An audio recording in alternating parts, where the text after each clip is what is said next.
Välkommen till en speciell utgave av Maciek Aleneheime. Idag önskar jag att dela en idé vad kan man laga som valentinsgave på mindre än 2 dagar. Här brukar jag material som ellers kunde ha blivit glömt eller kastat. I denna videon visar jag steg för steg hvordan uppnå detta resultat. Jag önskar också benytta mig av chansen till att önska mamma en god morsdag. Selv om det är inte morsdag i på. Husk att du kan slå på engelsk eller norsk text här nederst på sidan. Witam wszystkich, to jest wydanie specjalne Maciek sam w domu.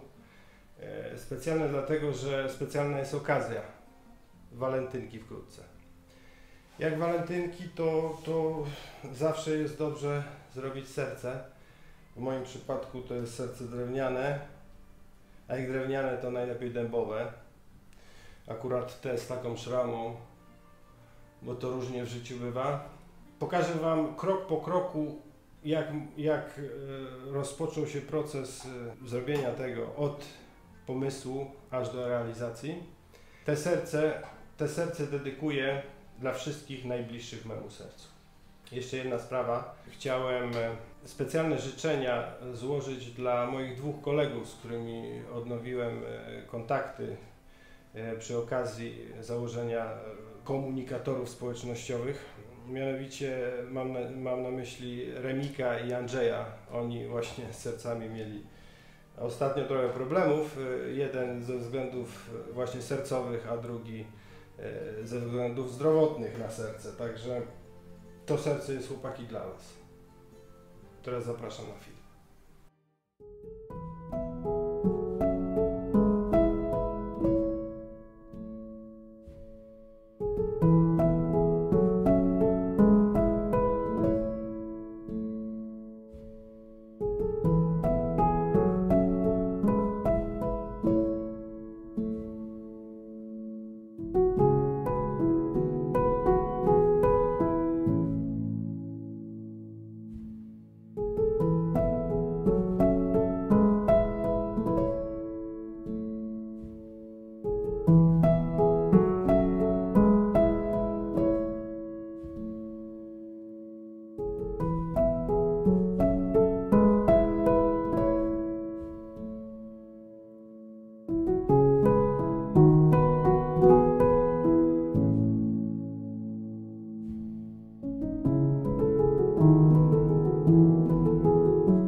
Thank